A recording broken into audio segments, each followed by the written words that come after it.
Hello guys, எல்லாருக்கும் Sunday எப்படி போகுது? பட் ஆனால் எனக்கு வந்து பார்த்தீங்க அப்படின்னும்போது காலையிலேருந்தே கொஞ்சம் ஒரு டல்லாக தான் போகுது, உடம்பும் சரியில்லை. அண்ட் வந்து பார்த்தீங்க அப்படின்னும்போது லஞ்சுக்கு வந்து ஆர்டர் பண்ணிடலாம் அப்படின்னு சொல்லிட்டு ஆர்டர் பண்ணி தான் வாங்கினோம். சரி, லஞ்ச் எப்போயுமே வந்து நான் கடையில் வந்து அவ்வளோவா வந்து போய் தான் சாப்பிட்ருக்கோம். வீட்டில் வந்து அந்தளவுக்கு ஆர்டர் பண்ணிலாம் சாப்பிட்டதில்ல. சரி, ஃபர்ஸ்ட் டைம் இது வந்து ரொம்ப முடியல அப்படின்றக்காக வாங்கினோம். அண்டு அது வந்து பார்த்தீங்க அப்படின்னும்போது அந்த வெள்ளைப்பூடு தொக்கா அந்த இது.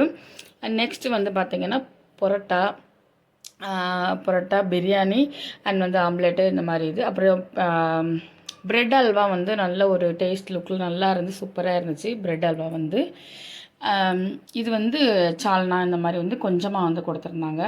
பட் ஆனால் டேஸ்ட் வைஸ் வந்து ஓகே. அப்புறம் வந்து எனக்கு வந்து பிரியாணி இது வாங்கிக்கிட்டேன். வீட்டில் உள்ளவங்களுக்கு வந்து பரோட்டா வந்து இது பண்ணியாச்சு.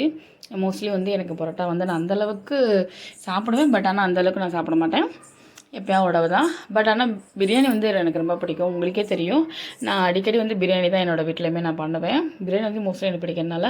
ஆனால் வெளியே நான் வாங்கி அந்தளவுக்கு சாப்பிட்டதில்லை. சரி, இருந்தாலும் வாங்குவோம் அப்படின்னு சொல்லிட்டு வாங்கினேன். ஓவரால் வந்து டேஸ்ட்டு ஓவரால் வந்து சூப்பராக இருந்துச்சு. ரொம்ப இருக்குன்னு சொல்ல முடியாது, நம்ம வீட்டில் பண்ணுற டேஸ்ட்டு கிடையாது. பட் ஓவராலாக சூப்பராக இருந்துச்சு, நல்லா இருந்துச்சு. பட் பீசஸ் வந்து ஒரு பீஸ் மட்டும் கொடுத்துருந்தாங்க, நல்லா இருந்துச்சு. சாப்பிட்டு பார்த்தேன், ஓவரால் வந்து டேஸ்ட்டுங்கிறது நல்லா இருந்துச்சு. அண்ட் வந்து பார்த்தீங்கும்போது பரோட்டா, அப்புறம் வந்து ஒரு ஆம்லேட் இது அவங்க வீட்டில் உங்களுக்காக வாங்கிட்டு சாப்பிட்டு பார்த்தேன். செம்ம டேஸ்ட். பிடிச்சிருந்தா அப்படின்னா சப்ஸ்கிரைப் பண்ணிக்கோங்க.